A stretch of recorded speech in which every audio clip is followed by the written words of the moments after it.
यहाँ सीधा तो एक कोतवाल होते हैं सूचना देने वाले संतों में, पूरी काशी में कि कबीरदास जी घी चीनी ये और दो दो मोहरे स्वर्ण की भेंट में।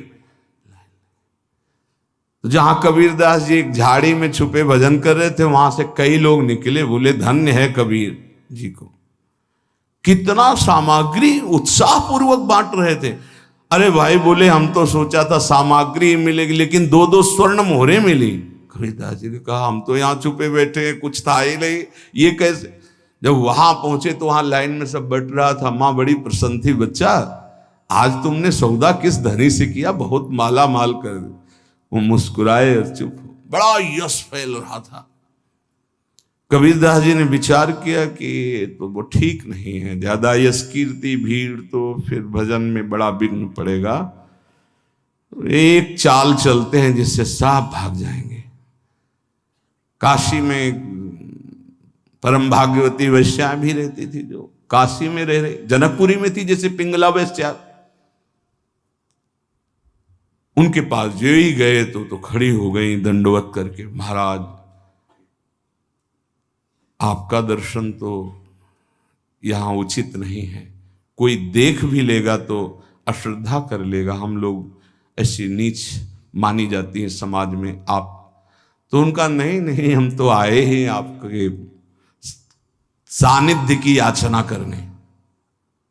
कुछ समझ में नहीं आया कि इतने बड़े महापुरुष वैश्या के सानिध्य की। बोले अगर आप एक सहयोग कर दे हमारा तो। बोले हाँ। बहुत विघ्न पड़ने लगा, भजन में बड़ी भीड़ इकट्ठा होती है, तुम केवल थोड़ा सहयोग कर दो कि काशी की दो चार गलियों में प्रधान हमारे गले में हाथ डालकर बस चल दो, और सब हम संभाल लेंगे, सब खत्म हो जाएगा। अब महाराज कोई पूछेगा नहीं। बोले इसीलिए कोई हमें पूछे ना, हम इसीलिए। तो महाराज हम तो निर्लज ही है, जहां चाहो चाहे और आपके साथ हमें और कोई। गंगा जल भरा, थोड़ा उसमें रंग मिलाया, बीच बीच में गंगा जल का घूंट। और राजा तक काशी नरेश ने जब सूचना सुनी, शिष्य थे, ऐसा कैसे कर सकते हैं गुरुदेव, ऐसा कैसे कर सकते हैं, लाखों की श्रद्धा का नाश हो गया, ऐसा कैसे कर सकते हैं। कोई दंडवत प्रणाम। कुछ जो भागवत जन थे वो कहते कि भाई कुछ भी हो है इनकी लीला, हमारी दृष्टि में तो जैसे कल थे वैसे ही आज है, पर प्रायः बहुतायत में अरे सब ऐसे। अब राजा को अश्रद्धा हो गई, नहीं ऐसा नहीं हो सकता, ऐसा नहीं कर सकते। बड़ा मतलब मन खिन्न था। पहुंचे हाँ कबीरदास, उतर के साष्टांग दंडवत करता था, कोई दंडवत नहीं। गुणमानी संसार, तभी तो वह कह रहे उड़िया बाबा की भक्त को केवल भगवान जानते या जना दे तो जानते हैं। थोड़ी देर खड़े रहे, कमंडर से जल लिया, बोले शांत शांत शांत। तो कहा महाराज ये क्या लीला है, अब क्या जमाना चाहते हो, हमने तो देख लिया ना आपको। बोले तुमने देखा ही नहीं, इस समय सेवा जगन्नाथ जी की सेवा में थे, उनके वस्त्र में आग लग गई तो उसी को बुझा रहा था। उस समय घोड़े दौड़ा करके अपने गुप्तचरों को भेजा, पता लगाया तो बोले हाँ महाराज कबीरदास जी पास ही थे यहाँ, तो उन्होंने तत्काल बुझा दिया, नहीं तो शरीर शायद भस्म हो जाता। बोले वो तो हमारे पास थे वहाँ। बोले वो सिद्ध पुरुष हैं, भगवत प्राप्त महापुरुष हैं, आए साष्टांग दंडवत की। बोले गलती हो गई हम आपको पे। बोले आपको इसलिए मैंने अपना परिचय दिया है कि अगर राजा धर्म भ्रष्ट हो जाएगा तो ठीक नहीं है, ये तो बावरी प्रजा है। भक्त को केवल श्री भगवान जानते हैं, या भक्त जिसे परिचय करा दे तो जानते, अन्यथा जानना बड़ा मुश्किल है। भक्त परिपक्व अवस्था को वही प्राप्त होता है जो आराध्य देव, उनका भजन और गुरु चरणारविंद की पराधीनता, तीन बातें जो स्वीकार करता है वही परिपक्व सिद्धावस्था को प्राप्त हो जाता है। ध्यान दीजिए, आराध्य देव, प्रिया प्रीतम उनका निरंतर भजन और गुरु चरणारविंद की पराधीनता, उनके आदेश के अनुसार जीवन, वो सिद्ध पुरुष हो जाता है। धीरे धीरे वृत्ति उसकी परिपक्व हो जाती है। उपासक को चाहिए मर भले चाहे जाए, लेकिन कभी किसी के आगे हाथ ना फैलावे। जिसको भगवत प्राप्ति करनी, भिक्षान्न के सिवा, भिक्षा के लिखा भूख लगेगो मांग खाऊंगो गिनो न सांझ सवेरो, ब्रजवासिन के भूख टूक और घर घर छाछ महेरो, ऐसो कब करी हो मन मेरो। इसके लिए तो आदेश है कि आप 5 घरों से जाकर अपने उदर का पोषण करने के लिए अन्न, अगर वो पैसा देता है तो उस समय नहीं लेना चाहिए। जैसे हम भिक्षा मांगने गए और किसी ने 50 रुपये निकाले, बाबा रोटी तो ना है 50 रुपये कुछ खा ले, नहीं, हम रुपया लेने नहीं आए, रोटी हो तो दो, नहीं राधे श्याम चल दिए। भक्त वही परिपक्व अवस्था को प्राप्त होता है जो कभी ऐसे नहीं करता, अर्थ नहीं मांगता। भक्त की शोभा उसकी भक्ति है, ना कि धन वैभव कीर्ति, ये उसकी शोभा नहीं। ये तो जो जानते ही नहीं कि भक्ति किसे कहते, परमार्थ किसे कहते ना, आप आश्चर्य मानोगे। उनके पास खुद पता नहीं कि मेरे पास कितना पैसा है, इतना पैसा है, ऐश्वर्य है, ये भक्ति का परिचय होता है क्या? भक्त की शोभा भगवत प्रियता से है। ये लौकिक कीर्ति, लौकिक निर्माण, लौकिक संपत्ति से भक्ति की महिमा नहीं। अरे भाई 4 आश्रम है, 40 आश्रम है, 100 आश्रम, इससे नहीं हुए, स्थिति से है। भक्त की शोभा भक्ति से है, भगवत प्रियता से है।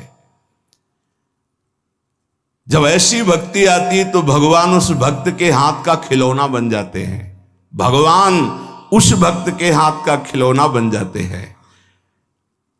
रहे सर्वत्र एक समान, पर निज भक्तों के लिए छोटा है भगवान। भगवान अपने भक्तों के लिए सबसे छोटे बन जाते हैं और जैसा वो चाहता है भगवान वैसे खेलते हैं।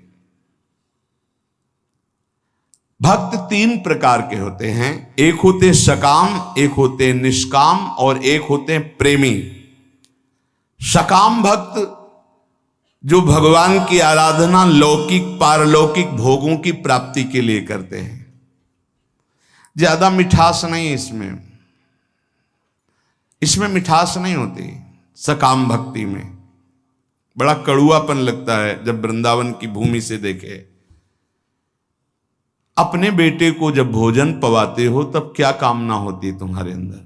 बेटा पाले और स्वस्थ रहे। लेकिन जब भगवान को भोग लगाने के पहले ही सोचते हो कि हे बिहारी जो अगर ये काम मेरा बन गया तो तुम्हें भोग लगा देंगे। अखिल कोटि ब्रह्मांड के स्वामी तुम्हारे भोग के भूखे बैठे हैं। सौभाग्य है कि तुम्हारा भोग लगाने का भाव आ रहा है। अपने बेटे जैसा प्रभु को नहीं पवा सकते क्या? कोई भी मां अपने बेटे को पवाती है, उससे पूछो तुम्हारी क्या कामना है? कहीं पागल हो, मेरा बेटा कामना क्या है? वो अच्छे से दूध पी ले, खा पी ले और खेले, यही वो खाए पिए, उसका घर है, मेरा बेटा है। क्या भगवान के द्वारा दी हुई सारी सामग्री तुम्हारे पास नहीं? क्या तुम श्री भगवान के अंश नहीं हो? क्या अपने प्रीतम प्रभु को ऐसे भोग लगाया जाता है, तय करके भोग लगाया जाता है? क्या आप अपने बेटे को, अपने पति को, अपने प्रियजनों को, अपने संबंधियों को ऐसा ही भोग लगाते हो?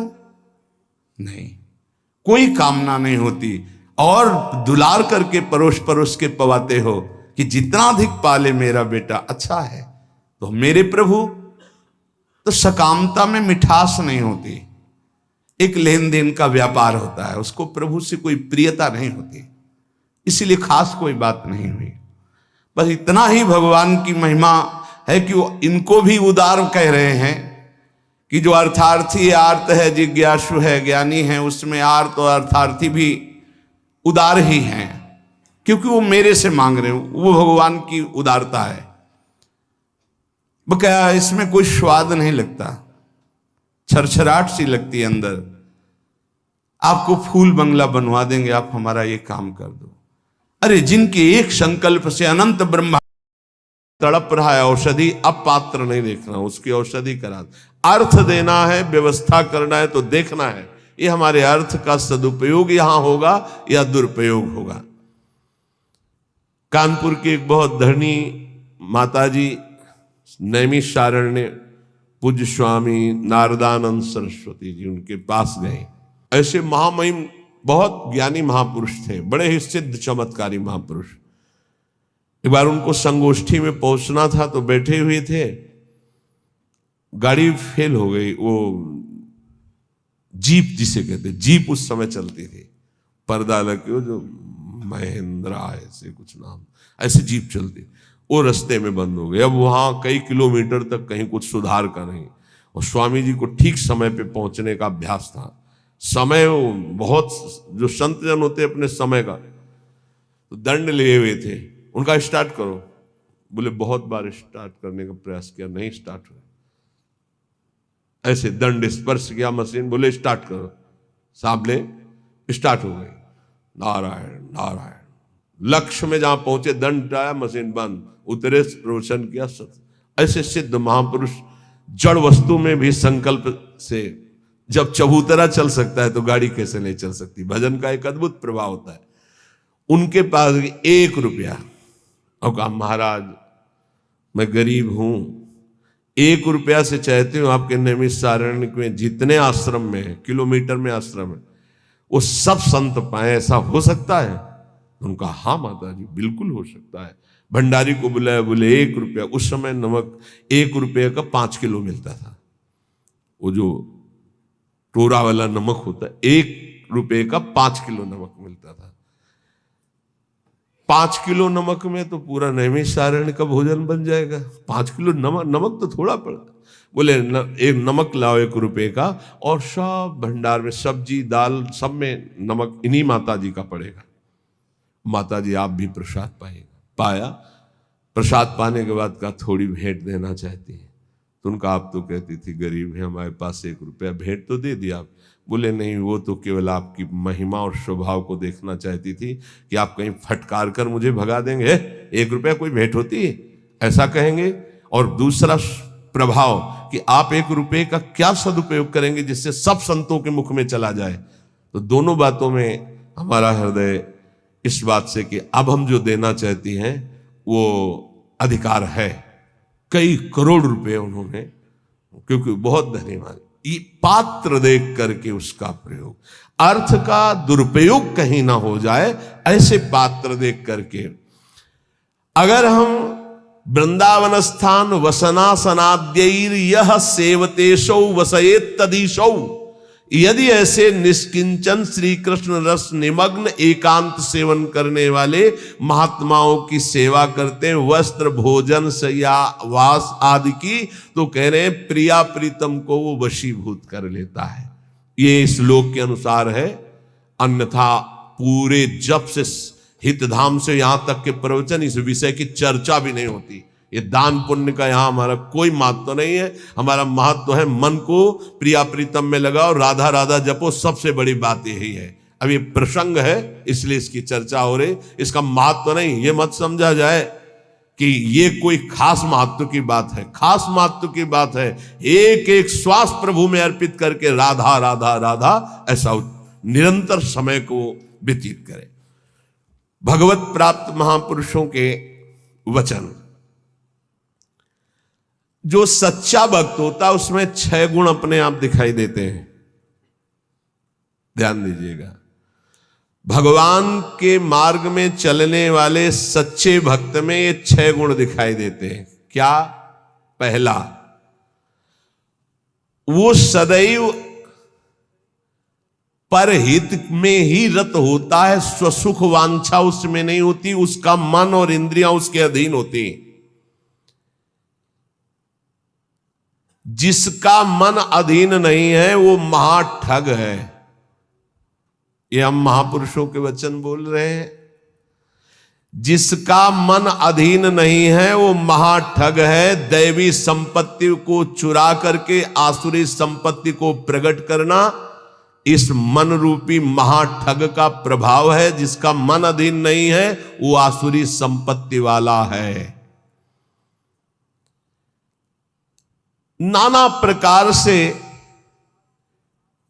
सत भजन रूपी धन का अपहरण करवाता है मन काम क्रोध आदि से मिल करके।